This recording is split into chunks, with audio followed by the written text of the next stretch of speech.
Race is a lie, a ghost in the machine, a veil over the eye. Race is a lie, a script for the managed, a reason to die.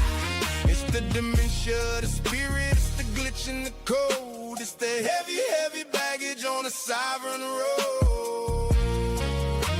Dissolve the construct. Yes, yeah. It started as a lie, a whisper in the dark, designed to keep the brothers from finding the spark. Father is a soul whose sovereign operating system was no longer whole. He didn't pull that trigger from his fully human place. The construct had the wheel, the construct ran the race. So stop fighting your father and dismantle the disease. If a lawyer wrote the code, the architect holds the keys. What was manufactured can be dismantled. Great Wednesday. Welcome to the Fully Human Trinity podcast. I'm the host, King, and joined by my co-host, Jess Esther, and my other co-host, Mike Murphy. How you all doing today? Fantastic. And the great thing about what we're building on is to talk about how we've all gone through our wreckage. We call it wreckage to wisdom that comes after a thunderstorm, and it helps us emerge into being fully human. And so each of us are going to talk about different wreckage to wisdom stories we had in our lives, and more importantly, how they all led back to mountains of hope and the man, Mike Murphy here, which helped me emerge into fully human as well. So one of the ways I want to get started, as we always get our shows started, is with our check-in, to show folks how important it is to really have and live at the state of gratitude. So with that being said, Jess, what's your gratitude and what's your spiritual energy number today, being 0, life sucks, to 10, being life is awesome? What would you say in the moment you currently are? I'm vibrating at 10, which on my scale is the frequency of love. Absolutely. And Absolutely. I am grateful to be on this journey of becoming fully human, just dismantling and taking off the layers of every onion layer, every construct that I've created to limit myself and my potential. And as I uncover that, I'm grateful to continue discovering new aspects of myself, and also just inspired by the inspiration that is flowing through as I discover clearer alignment in my relations. And with that, I'm just grateful to be in this triad, having this conversation today. Absolutely. I resonate with that. Mike, how about yourself? Yeah, I'm a 10 also, and I'm very, very grateful for so many things. But I want to speak a little bit about being fully human. For me, that's not only the physical, it's the mental, the emotional, and the spiritual. And so we have to incorporate all 4 of those, because we're actually spiritual beings living in an animal body. And we have to figure out how to merge those, because there's the unseen world. Like, we have an unseen heart, which is the emotion and the love, but we have a physical heart. Same with every other aspect of ourselves. So that's being fully human to me. I love that. I love that, Mike. And as we build on that, there's 4 agreements that we like to say that constitutes being fully human.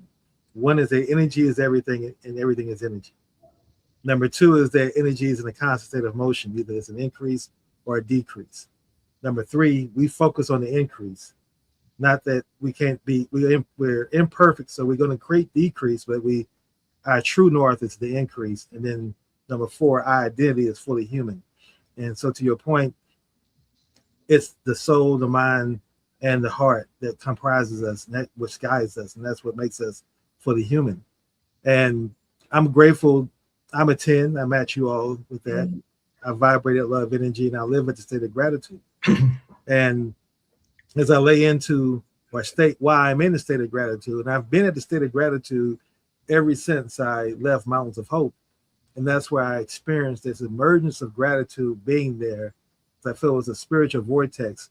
And then on top of going through the ceremonies we went through, Jess, you and I experienced, and the intentionality in which Mike was able to create the Mountains of Hope Sanctuary, it helped me emerge and put me on the track to become fully human.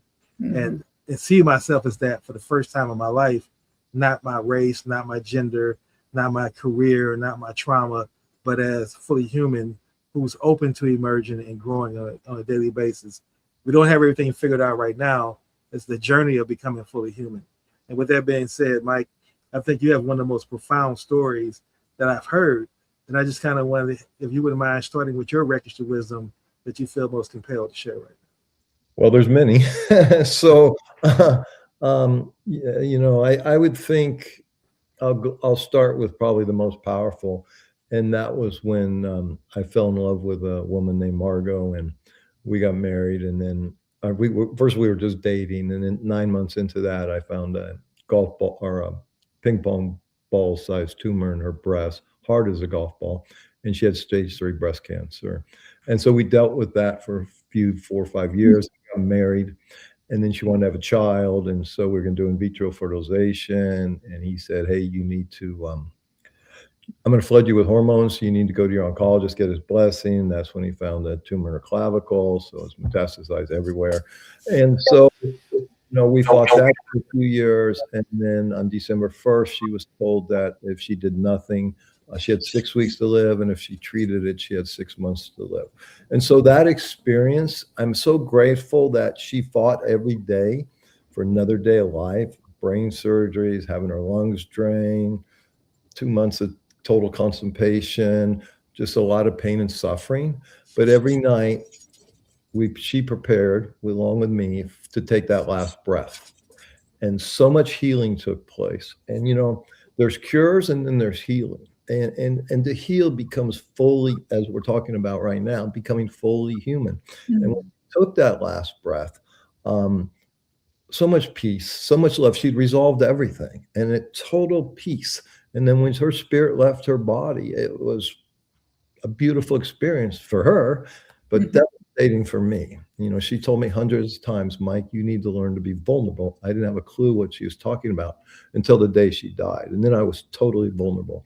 And I used to say back then, this was 2011, that God was finally able to come in and fillet open my heart and remove any arrogance, BS, self-centeredness, and replace it with love. And so that became a transformation, which led to the Love from Margot Foundation, and then eventually Mountains of Hope. In the meantime, I published a few books about my stories. And so my life today is about love and compassionate service to people that are suffering. And there's a lot of those people in the world right now. So, I mean, I think that's the greatest fulfillment in my life right now, in my heart. Excellent, excellent. You know, as you share that story, and I want to give Jess credit for this as well, I had never really experienced anyone in my life. I had been blessed, I would say, with cancer. So I never really had this. It was always on the outskirts of my immediate circle, not my inner circle. And so coming to Mountains of Hope for me was a challenge, just to be around folks who were dealing with that and healing from that expression and dealing with that experience. And I wasn't sure how I was going to handle that. You know, how's that going to be, or how they're going to treat me, how am I going to be received? And I was welcome. I felt like I was part of the family. It's a family feeling environment there, because again, I believe you set it up for healing, and that's exactly how I felt, having breakfast, lunch, and dinner with folks from around the world. And here we are sitting and looking at ourselves as human beings in the healing, and everybody was open, everybody was vulnerable. And Mike, I don't know if you ever know this, but I share this story with you quickly. Todd and Pam were there, and when I first came to Mountains of Hope, I was dealing with my own issues, and I couldn't sleep well the first 3 or 4 nights. I would go to bed at 8 o'clock and wake up at 2 in the morning and be up the entire night. And I shared it one day while we was having breakfast, and Todd hadn't said much to me the entire time. And Todd heard that, and he said, he got up and he kind of staggered back to his room, and he came back and he handed me a little vial. And it was a THC vial, and he was saying, here, try this. And I'm saying to myself, so folks who don't know, Todd had cancer at this stage. And so here this cancer patient is sharing with me his medicine that helps him deal with the pain. And he's sharing it with me, a complete stranger, just out of the fact that I'm telling him I having trouble sleeping. So of course I try to turn it down, saying, no, I don't want to take your medicine. He said, no, I got plenty of it. Just use as much as you need to get your sleep. And that really moves me. And I'm saying to myself, now Todd lived in Illinois, southern on a farm. Him and Pam lives on a farm in Illinois. And for most people, typically in America, it's so divided right now. When you say those kind of geographical locations, that it instantly means MAGA, that part of the MAGA movement. I never felt any of that when I was there. We never talked any of that. Those labels that we are so conditioned to being here in America, hearing every single day. Our political parties, our spiritual, religious interests, all went away, and everybody was just fully human in Mountains of Hope. And that to me was just impactful and powerful.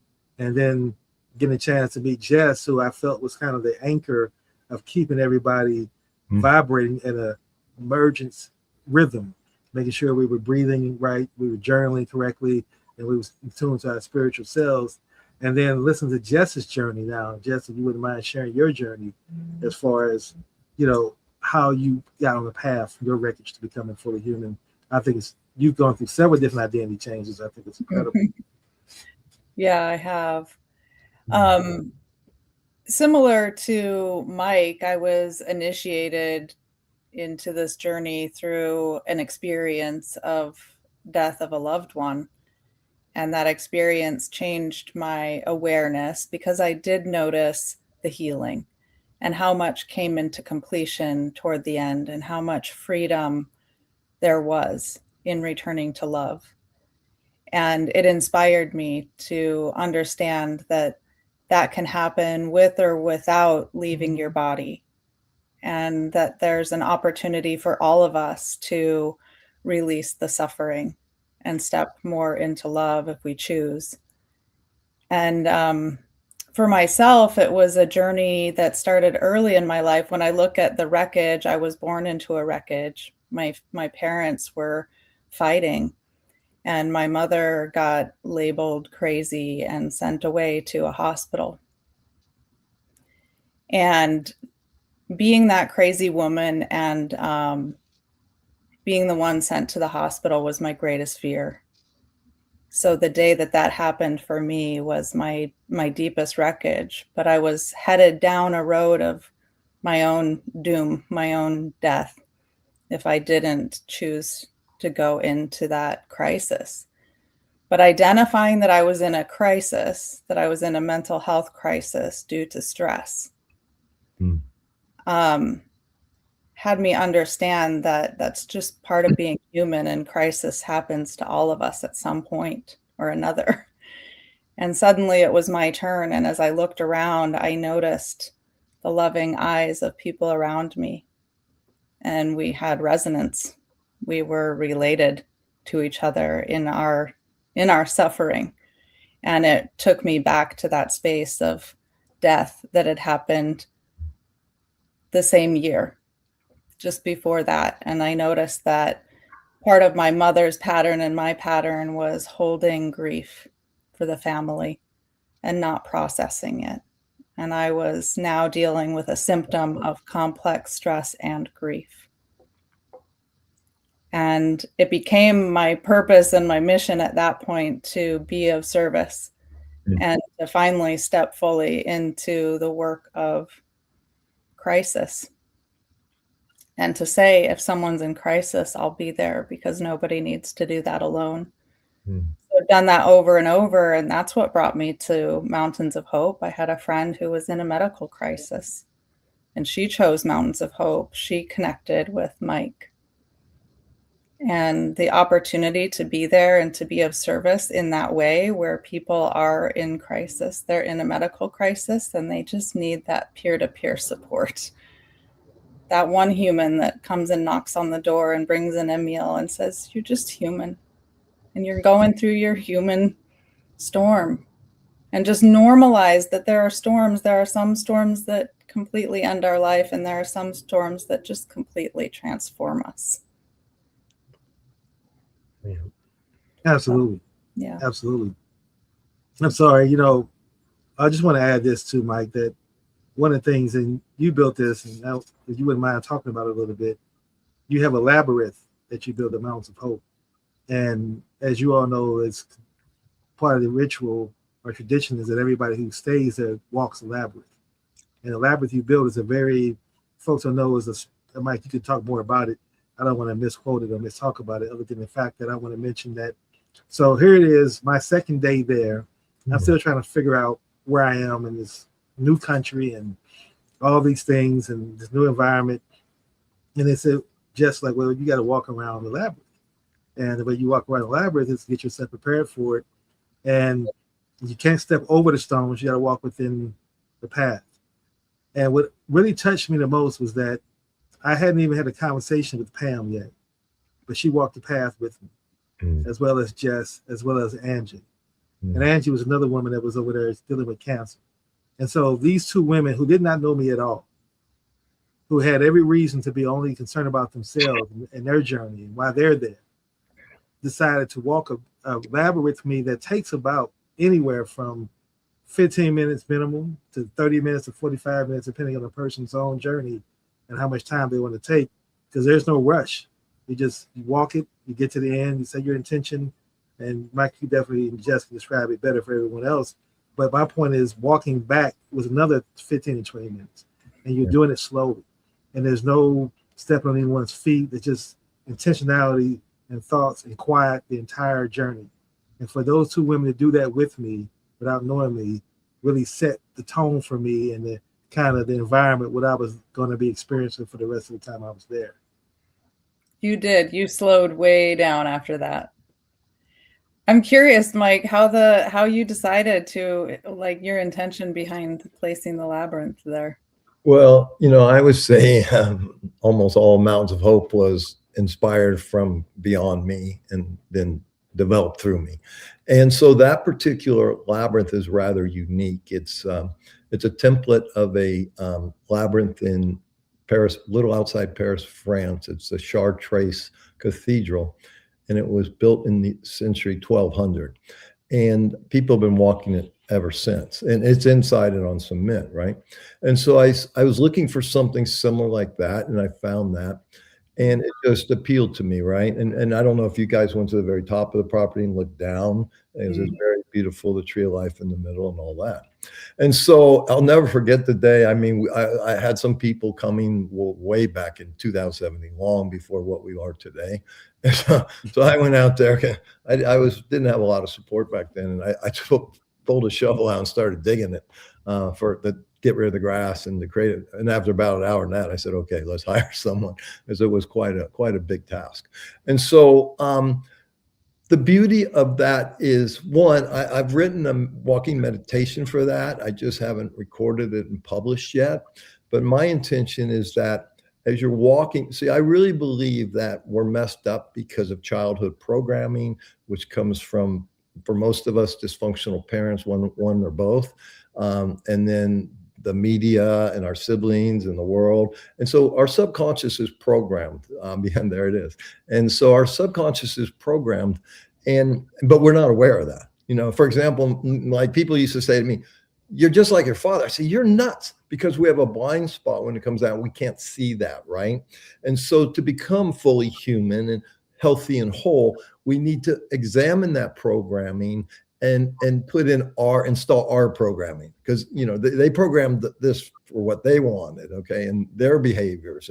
And so my intention is, in this meditation that I've written, as you're walking into the center of it, it's like an onion. You're peeling away all that programming and you're letting it all go. And when you get to the very center, you're empty.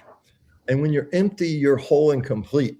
Mm-hmm. Now, as you walk out, you install your programming, what you want for your life, what's going to fulfill you, and what's your purpose, and what are you here to learn. And so when you exit, you've gotten rid of a lot of your childhood programming and perhaps other programming through relationships as an adult. Most are painful, or a lot of that sticks is those painful memories. Mm-hmm. And you let all that go, and you get there and you're totally empty and clear and free.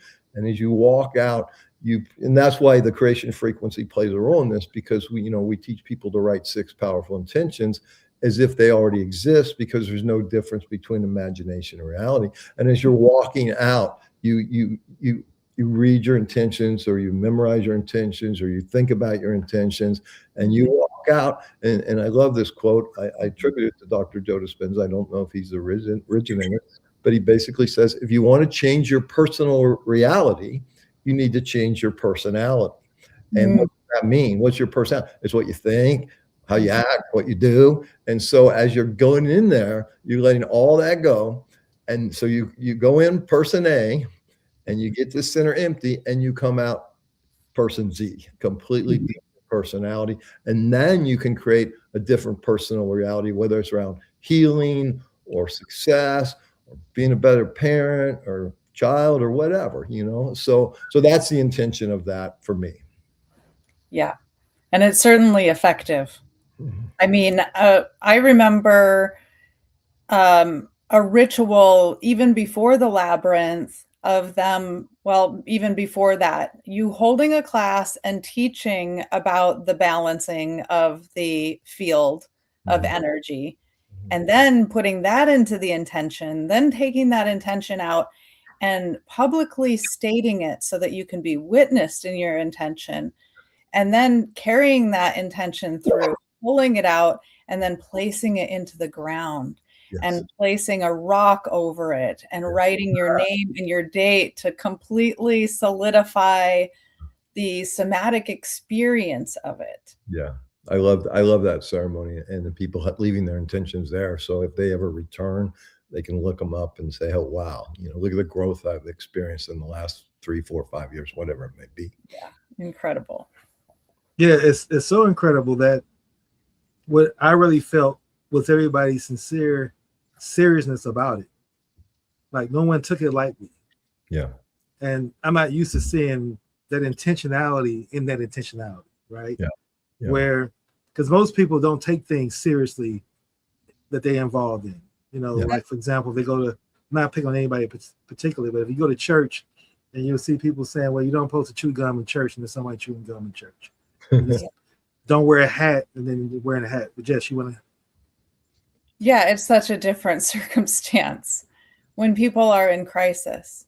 Yeah. You know, you talk about Pam, who stayed with you the whole time. Well, Pam had done manifestation work the night before and witnessed Todd go into Meta and ask for a rope.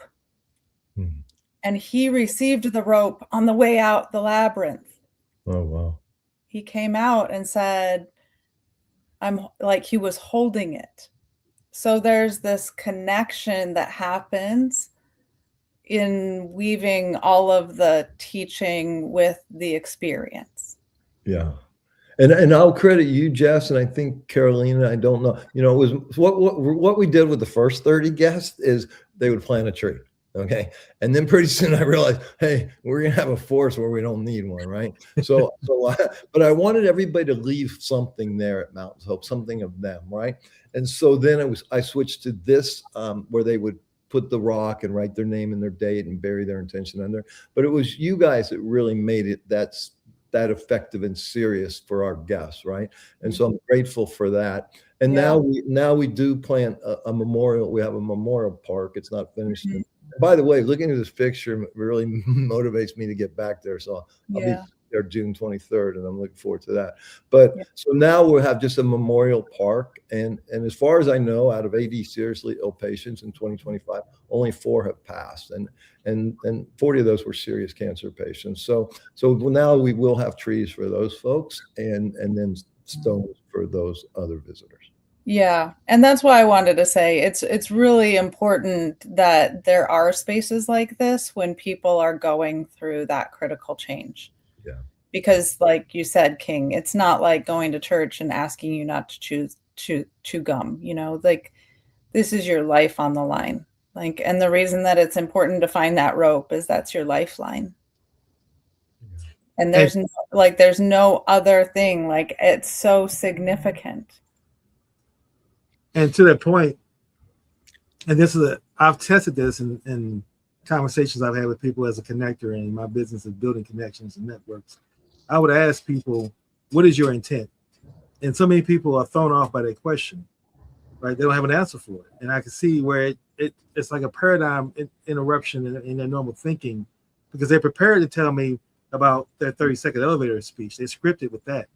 But your intent is a whole different energy and thinking and that intentionality there in Mountains of Hope, which is real. And it was like for me, I've been preparing myself for my intent. So I knew it. He was like, take some time to write it. I'm like, I know what my intention is, right? But I felt the energy around the art of doing it and the necessity of doing it. And then how everybody took it so serious. There was no, how long is this going to take? Is he really going to, walk this slow? It was none of that. It was just allowed me to really be in my place. As Mike said, walk it, heal, release, reprogram my mind. And Mike, here's what's interesting. And I had shared this with you. So I came back from Mountains of Hope and I really began to think about creating this, what I call 180-day journey. And it was about reprogramming my mind. Because I started really watching a lot of YouTube videos of Neville Goddard and Alan Watts. And they were talking about the importance of owning your mind. Mm-hmm. And I thought about the fact the construct controls your mind every single day. Like when I wake up, the first thing that I used to do is have the news wake me up. And then it's instant black man shot in the city, police violence here, war over there. It's like, that's the first thing I'm putting into my mind the minute I wake up is that. How can I expect to have a great day? And then I don't go through my gratitude list. And I get out in traffic. I start interacting with everybody. That's going to lead to a day where I'm hoping things be better. I mean, hoping things don't get worse, but wishing for things to be better. I call it the hope and wish factor. And I wanted to change that thinking and say, I'm going to intentionally program my mind myself with my own thoughts. And then I had read your book, Creation Frequency, and you had talked about that, but I forgot those details. But those were the seeds that get planted. I talk about you get seeds planted in your mind as you continue to go through life. And it's the thunderstorms.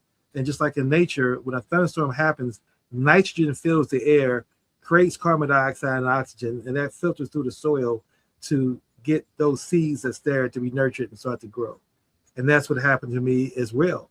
That seed nurtured, that thunderstorm I went through nurtured those seeds, and I started receiving information differently than I had when I first read it.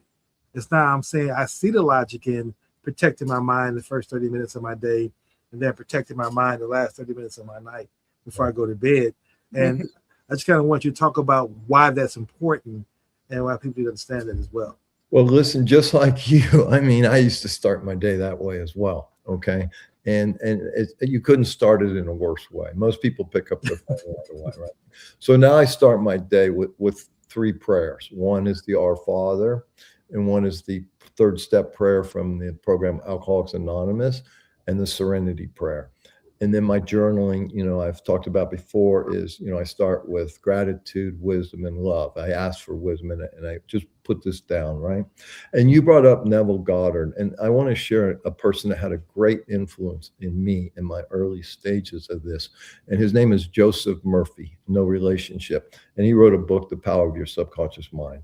And that had such an amazing, of course, meeting Doug Fitzgerald and learning what I learned from him, which I now call the creation frequency, was extremely powerful. But you need more support, okay? You can't have, the more you can support a belief with other reference points, the more it gets ingrained, and it's now not a belief, it's a knowing based on experience, right? And so all this stuff, the beauty of the world today, it's all there for free on YouTube, and so he's a powerful, powerful teacher.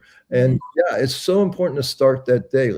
For me, it's prayer and journaling gratitude and ask for wisdom in certain areas and in love. And life, now you're vibrating a much higher frequency, and now you're starting to attract, things that serve you instead of all that negativity. You start your day with all that, you're just going to attract more negativity. And that's all we are is everything is energy, as you said in the beginning of the show. And Tesla said, if you want to understand the universe, it's energy, vibration, and frequency. And that's what's going on. We have 50 trillion cells. I promise you, they're all vibrating at a certain frequency based on what we're doing internally with a lot of different factors. And our mitochondria just drives this thing.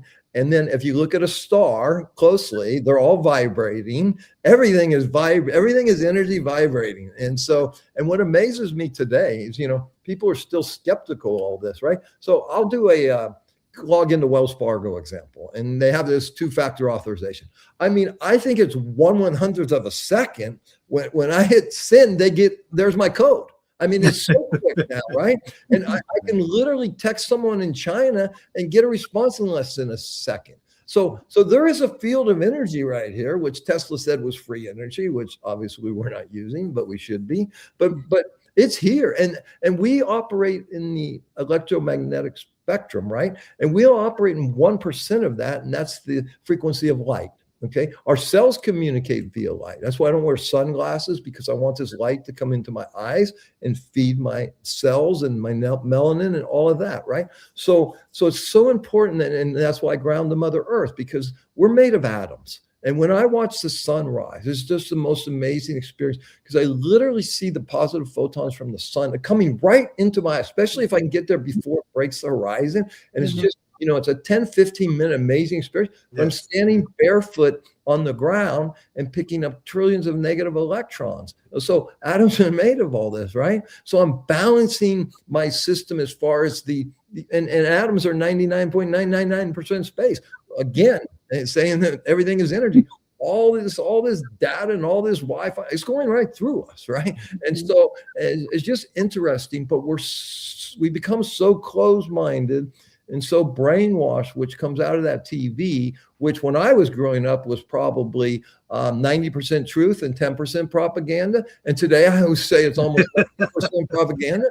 I mean, right. You take one story, you can literally find 20 different narratives for the same story, because everybody has an agenda. And it's all about mind control and getting us to do what they want us to do, whoever they are, right? So I say, listen, we need to get grounded to Mother Earth. We need to live from our heart, which is our true essence. In their head, you're dead.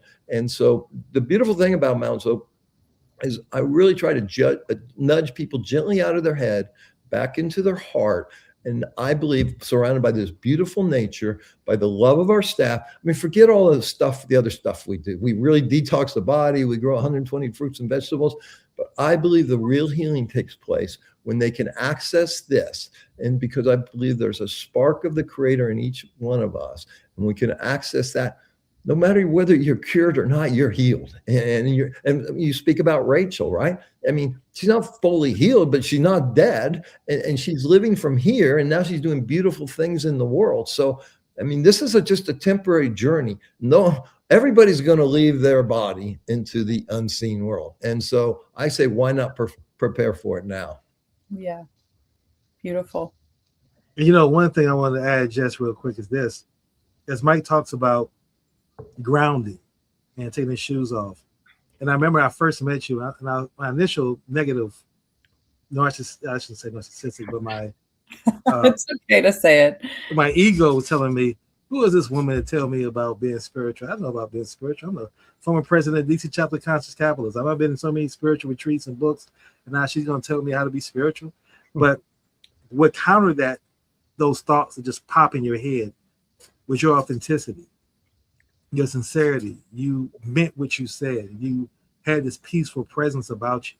And I'm just really curious, because you was also about making sure that, and that's why you and I collaborated around my 180-day journey to create the journey to become fully human over 180 days of human emergence, because you brought to what I had, which frameworks and logic, you brought love, energy to that, and journaling and being intentional and grounding. So talk a little bit about that, because I think that's really what I feel has been helpful in my life and bringing me that balance.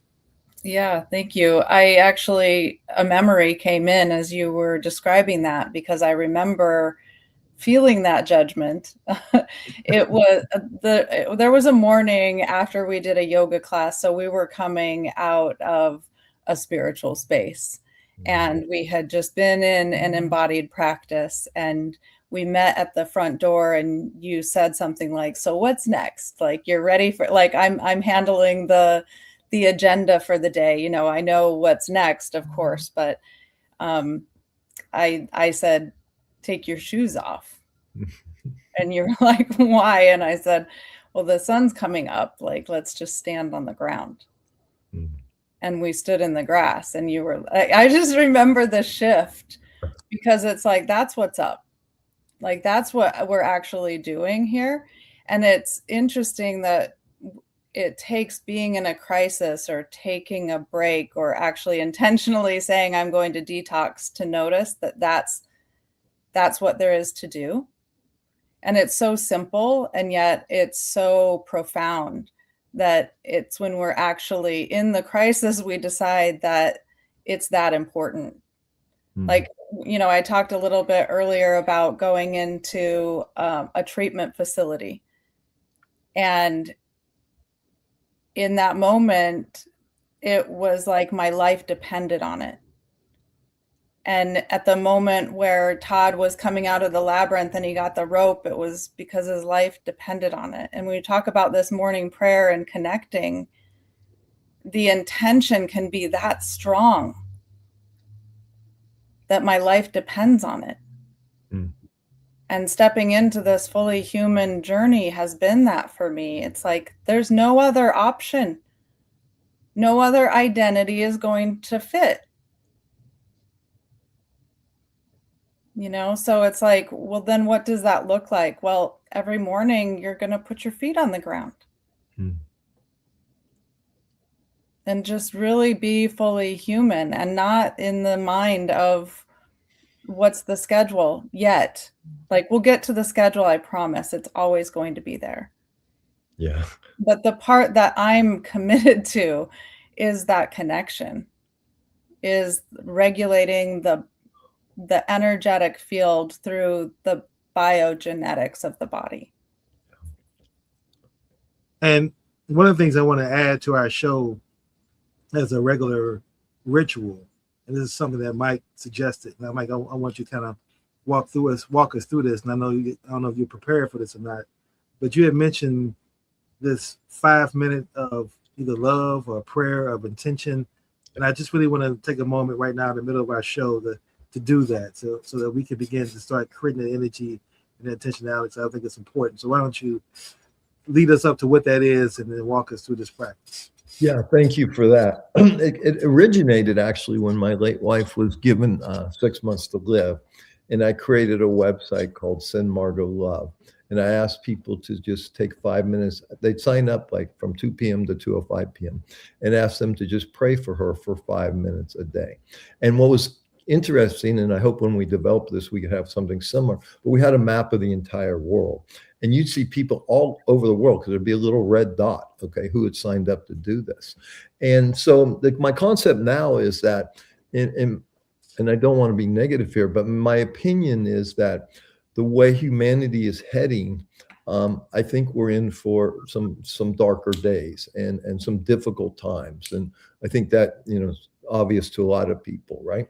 And so, and there's not much we can do about it because we don't have much power anymore. Everybody thinks because they got a gun, no. I mean, we're helpless. And when it comes to if the powers to be want to pull the plug on this and do certain things, COVID being a prime example. And so my concept is this: if we want to change the consciousness in this thing called this world, Earth, the concept is that people would sign up for 5 minutes again. But this time, originally I was going to call it Pray for Humanity, but it's not really a prayer. So now I'm thinking Heart for Humanity, but we'll figure that out later. And then just say, okay, for those 5 minutes, I'm going to sit quietly, ideally in the sun, ideally grounded to earth, but this doesn't matter that much.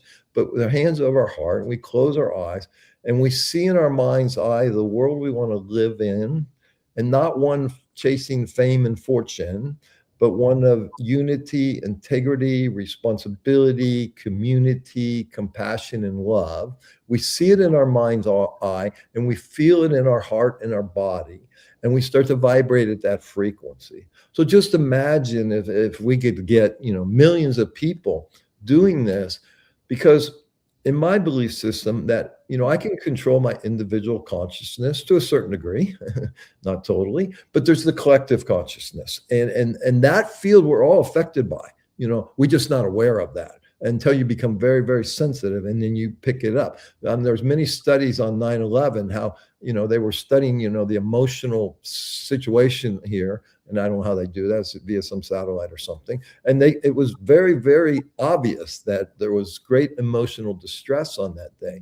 And so I say, let's put a positive field out there of intention, of what I'm describing here. And I think it would have a great effect. And if nothing else, I promise you, it will have a great effect on you personally. And the bigger you become, the best version of yourself, you're going to affect all the people immediately around you, family, friends, coworkers, etc. Right? So, I mean, I'm hoping that, King, you can pull it off, and I can support you. Well, I believe so, Mike. Because see, it's funny how I call these things universal mile markers, that you can see signs, and to your point, energy is everything. I believe that there's frequencies out there right now, and the only reason we don't pick them up is our pineal gland is calcified based on the construct's programming. And so the more we begin to reprogram our minds and get that clarity and get that grounding, the higher our vibrational frequency raised, and we can start picking up on that energy from the ancestors' wisdom that's there. And for me, what's important in doing that is that it's helped me see the world in a much clearer place. Like I no longer, and this is a man who spent 30 years believing that my identity was Black, and that was my purpose in life, was to raise up the Black community. That drove me every single day. And again, it wasn't about being anti anybody. It was just about being proud of who I was and wanting to see my community prosper instead of always being in the position of needing, lacking, and always a victim. And so that drove me until I went through my storm. And my storm cracked me wide open. I had to change my identity. And that's where I came to Mountains of Hope, and it helped me with that process. And see, I believe that in this world, the construct has taught us what's value. And value is money. And then everybody chases money. But then you look at, and that's why I tell folks the critical thinking, if you look at the richest man in the world, Elon Musk, how many people want his life? No one wants his life. They want his money, but you don't want his life. And that's the duality, right? And you don't want his life because he's no one to mirror yourself after. He doesn't show you an example of someone who is giving, emotionally intelligent, loving, fights for justice for others. He doesn't give that impression at all. And these are the men that's creating technology, AI, and all these systems. Men who think and function that money is the root of all evil. I mean, money is the goal that we must put our intentionality towards. And it, to me, it robs your soul. Mm-hmm. And that's to me, Mike, is what really, I would say, connects me to you and makes me really want to co-create with you, is because even though you might fit that demographic from a skin suit context, right? White male, rich. And so people will say, well, the rich are evil, the rich are wrong. No, you can still be fully human in that place. Yeah. And you've shown that. And you've shown that to me in my stay over there. And I just wanted to say this quickly, like Mountains of Hope is definitely, Jess, Rachel, and I do a show called The Art of Othering, based on Rachel's name. I never felt othered there. Like Rachel, Jess, and Mike and I had this conversation. I had no idea you were gay until like the last day I was there, and you mentioned the fact you had a wife, right? You didn't wear that. I'm not saying there's anything wrong with being gay at all. But what I'm saying is you didn't come with that identity to lead with that as I'm a gay woman, right? Yeah. And so no one else was leading with their race, identity, gender, religion, any of that. It was, we're human beings, and everybody was caring about the other person. Someone was there at breakfast. Where's Todd? How's he doing this morning? You know, and this is 3 days. This is not, 4 months. This is 3 days. People are having that kind of emotional intelligence and caring about other people. And so I just kind of wanted to give Jess an opportunity to say, Jess, what do you feel is what was the most significant things you healed while you were at Mountains of Hope, if you don't mind sharing? Yeah, I mean, you're really talking about the reality of when we're all in crisis, we're all going through a storm, we're in transformation, and our life is on the line. We don't lead with our identity in those situations. Like, we lead with our hearts, because we know that that's what we're there to do, is to heal. So we're all connecting with each other and asking how we're doing and how did we sleep and does this feel good and does that feel right and is there anything I can do to support you? And uplifting each other and giving each other signs of life. It's like a whole different mode of operation. And being in that field, like, it creates deep presence, it creates deep resonance, and things that are of the construct tend to just fall away. For myself, I experienced a detox, and I was going through a deep transformation in my relationship because of that identity that I had taken on. It was creating a lot of friction and conflict in my inner world. And I didn't know it at the time, even though I wasn't leading with that identity. It was something that fell away after returning home. And I just naturally said that I no longer want to fit in those boxes. I don't want to identify as a label. It no longer fits. It doesn't resonate. And it's because it was more organic, more connected, more natural, more loving to meet at the heart. And so, King, like, you experienced that, and I also experienced that. And that's from that deep intention that Mike created there, that we were there for healing. Yeah. We were there for healing. And Mike, here's something else that I think that I want to make sure that doesn't get neglected and give you an opportunity to talk about this, is that your business acumen. Again, I've met a lot of successful businessmen in my life, and being a part of the DC chapter of Conscious Capitalism or the Conscious Capitalism world, I've met John Mackey and other successful business leaders from around the world. A gentleman who owns Tom's, the gentleman owns Whole Foods and Wegmans and all these stores that claim or proclaim to have a higher purpose behind what they do. But you were able to take your desire and go to another country and build a sanctuary, and not only build a sanctuary, create the intentionality of healing, but then more importantly, hire folks from within that community. So now you're giving to that local population as well. And every single day I interact with your staff, from the time the first person picked me up from the airport with the sign that said King to let me know he was my driver, to every morning I would wake up, they greet me with a smile. Here's your smoothie, Mr. King. Would you like your smoothie? And here's your schedule for the day, And then I go meet with doctors, and everybody was happy to see me. No one was just going through a checklist, getting me done. Everybody spent time, listened. I felt seen, I felt heard, and I felt, and you know this, I didn't want to leave. I went there, 7 days, and it was like, what can I do to stay longer? Because I had never experienced that kind of overwhelming amount of energy and love and intentionality. Well, and I'd love to just comment on that, because I know Mike and I had a conversation when I first came, and he shared with me how the staff start their day, and that it's important for them to be serving from a full cup, not from a place of lack, and that's part of the intention of being there. And that he also invited me into that if I'm there to be emotional support and a peer partner for people, I can't be bringing my own lack to the game. And I knew that there were days where I was like, I'm depleted today. I'm not my full self. So I'm taking a break. And it was fully accepted and encouraged. Like, thank you for not bringing your lack to our patients. And then being able to trust that when I am there, I'm there to fully serve. And I've already served myself. So I'm serving from abundance. Who teaches staff to do that? Yeah, for sure. And ironically, that's how I ran my car dealerships for 30 years. And so I think that's why I had a good measure of success. Because for me, I would tell them every month we'd have a constant, never-ending improvement employee of the month luncheon and go over many things and honor successes and introduce new people.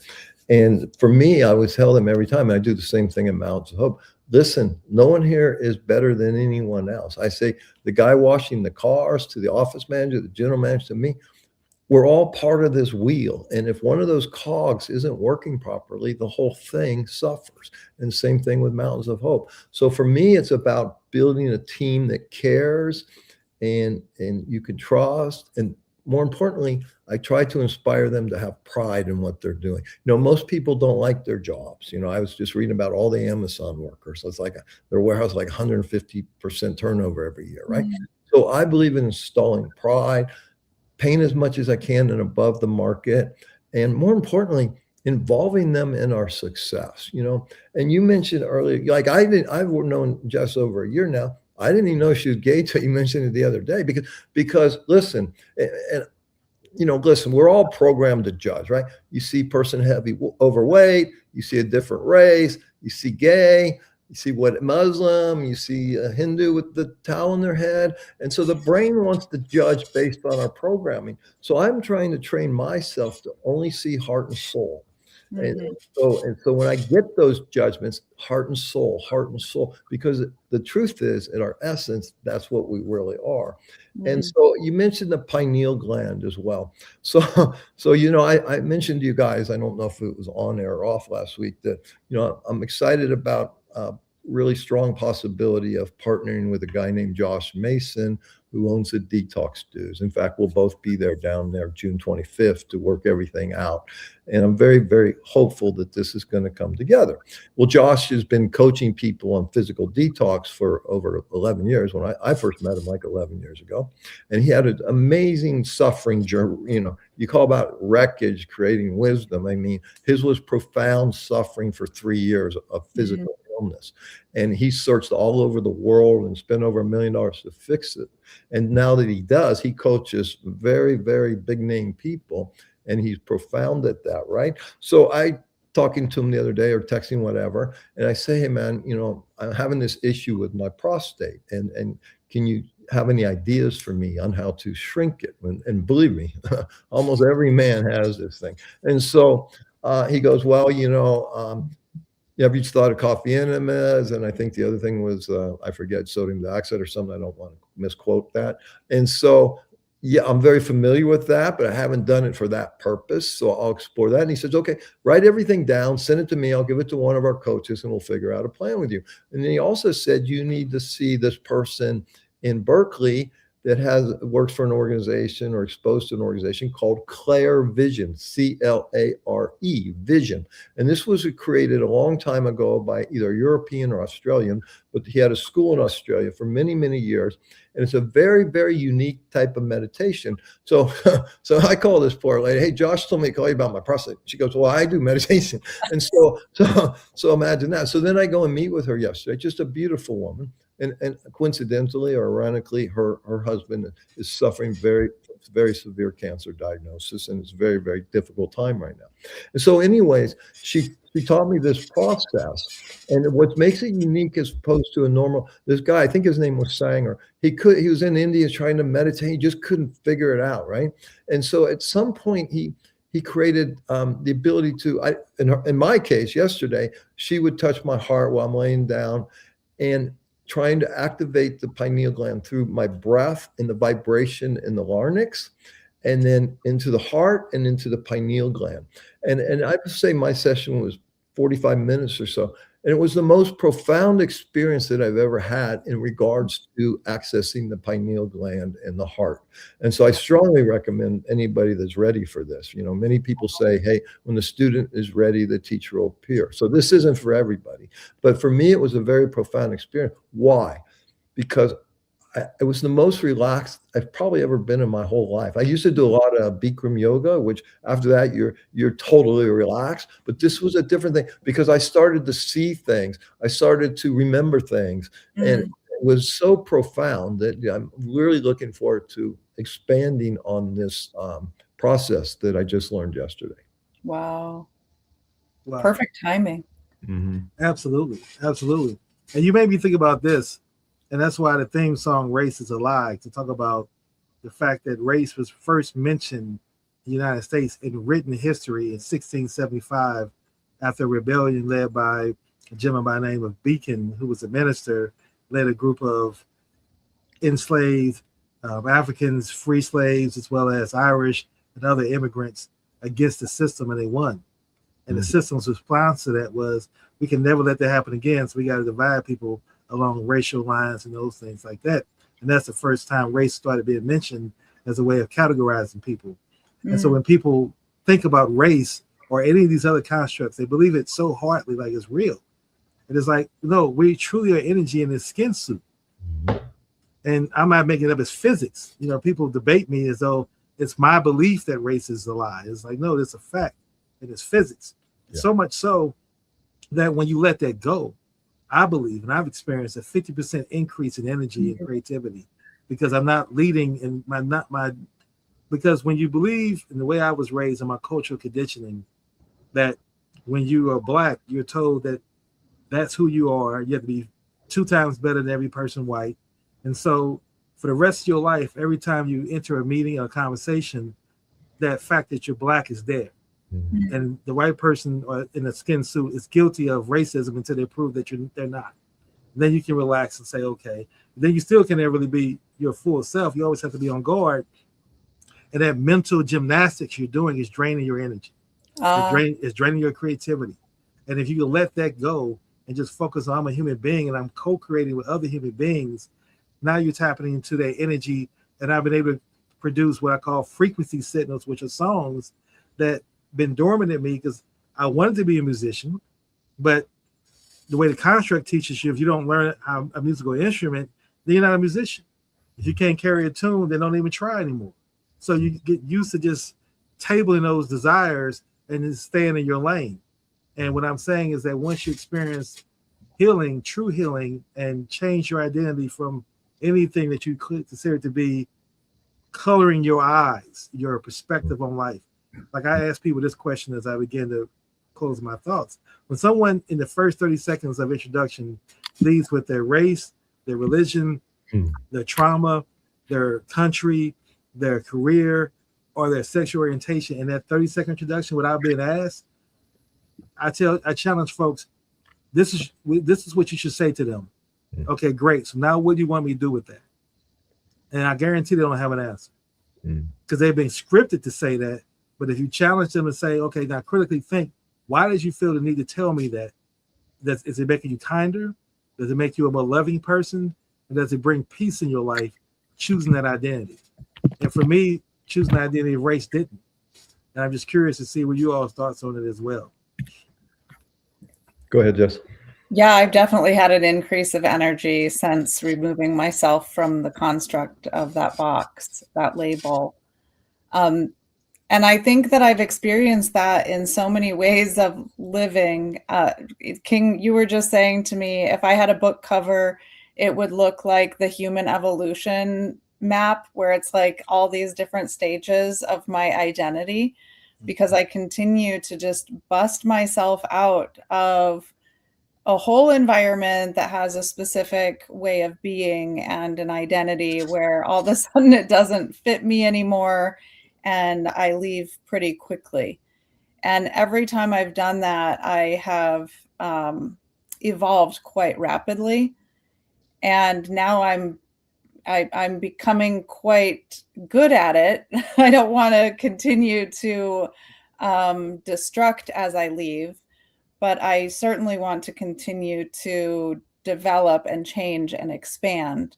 And I think that that is part of the process of letting go of what no longer fits, and then being able to have your energy back, because all those things that don't fit are actually construct, their armor, their protection, their protection. And so as those protectors get released, now I have access to full potential. Now I have access to receiving, because I'm not blocked. I'm not protecting. Yeah, perfect. For me, I have an incredible thirst for knowledge and truth, and I'm able to retain a large portion of it because I don't really focus on the details. I want to get the concept. I want to see how it resonates with me and what my takeaway and lesson is, right? So recently I started studying Jesus, and it turns out, I believe now, that he goes by the name Yeshua, and he was actually black to begin with. So who switched that? Who put the white, blue-eyed guy and replaced it with the actual, what I believe was Yeshua, who was black? Yeah. And in addition to that, if you study the slaves, and this is the health lesson in this, but if you study slaves, they used to hum when they were in the fields picking the cotton. It wasn't hip hop. They were humming spiritual tunes, right? And so the power of humming, and I'm sure you guys went into the Temescal, and so I'll go in there occasionally and I'll just hum Om or Hu. And so what happens when you do that, you're creating an enormous amount of nitric oxide into the body, which is a very, very powerful healing molecule. And so if you really start to study things and why things used to be, and where does all that information go? And why is it no longer taught to us? And who is that lack of knowledge serving? It's not serving us, because there's scientific proof all over that humming produces nitric oxide, and nitric oxide helps us to heal and become the best version of ourselves. So it's just interesting to me how history gets rewritten and changed. And even in my lifetime, I've seen history get rewritten, and I haven't studied this fact, so I might not be 100% accurate. But it's my understanding that even the books that these kids are studying in school, history is rewritten to create a different narrative and agenda for someone. And I know that's definitely true, because I've studied this a lot when it comes to medicine and big pharma. What we used to practice in medicine, the turn of the century, 1900 or so, got totally transformed in the 1920s, 1910s, via donations to Harvard by certain individuals, and this whole American Medical Association and big pharma was created. And when you study that, which I'm not going to go into right now, but everybody has an illness, study what these medications are doing to you, specifically, primarily chemotherapy in the treatment of cancer, and you might have your eyes opened. Yeah, there's certainly a lot of points of view and ways for us to align with the correct frequency for each of us. Yeah. And I think with 8 billion people on the planet, there's a lot of individual truths that create a collective truth. Yeah. And at this point, we have quantum ability to be in the places that are resonant and healing for each of us. Amen. Absolutely. And to that point, as we get ready to wrap up today's show, I just want to share this too, that as I went through my journey on my wreckage, and I began to not get through the storm, again, the book that turned me helped me to center myself and get meaning again, because my identity was my purpose. And when I lost my identity, I lost my purpose. I was just looking around for, what did I do now? And reading the Creation Frequency, and the way you outline how you go about doing some of the daily practices in your life, it was just it just made sense. Right? I didn't fight it. Like before, when I read books, first time I read Anthony Robbins' 30, he had a 30-day cassette. Right. And I remember listening to that. And the first time I heard that was, no, I'm not listening to that. I believe this, but I don't believe that. So I'm just in my mind mentally accepting what I want to accept, discarding what I don't want to accept. And I remember him saying this, that you will be changed at the end of these 30 days if you listen to these tapes. And most people interpret that to mean immediately change. Like like on day 30, now you're different. Right. No, what it means is that you're on a journey to start requesting more knowledge. Now you start to see information and knowledge and education differently than you did on day one when you started. And that's the change it made for me. Mm-hmm. And in doing so, the Creation Frequency really just helped. I was on that journey of being growth-minded, learning, reading all the books from Wayne Dyer to you name it. Stephen R. Covey is my favorite author as far as guidance and governing principles. And what I'm saying is, when I went to the Creation Frequency and I said, I got to meet this man, Mike Murphy. And here I am now, 3 years later, building on you with a podcast. Mm-hmm. See, that's the power of intention. That's the power I've been able to manifest. Now, again, you being open to receive that as well plays a role. But that's how powerful, if you start focusing on love energy and doing great things, this will lead to.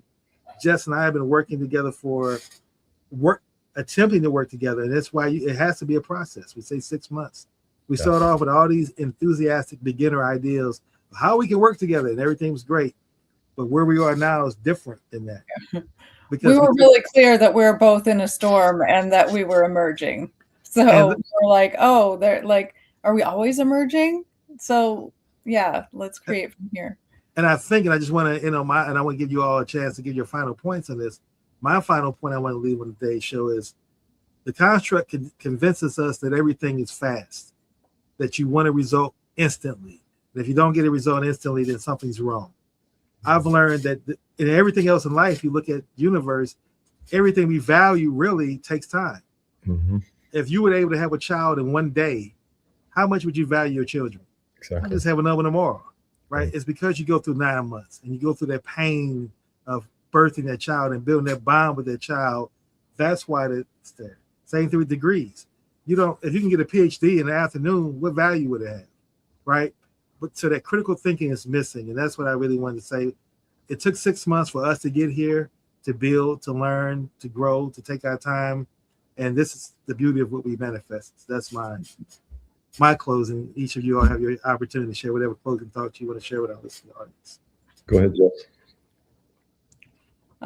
Yeah, I think that the creation frequency is ready to reemerge, resuscitate itself into the world, because you writing the creation frequency and sharing that manifestation work about how important it is that my life depends on it, that I'm going to manifest this now.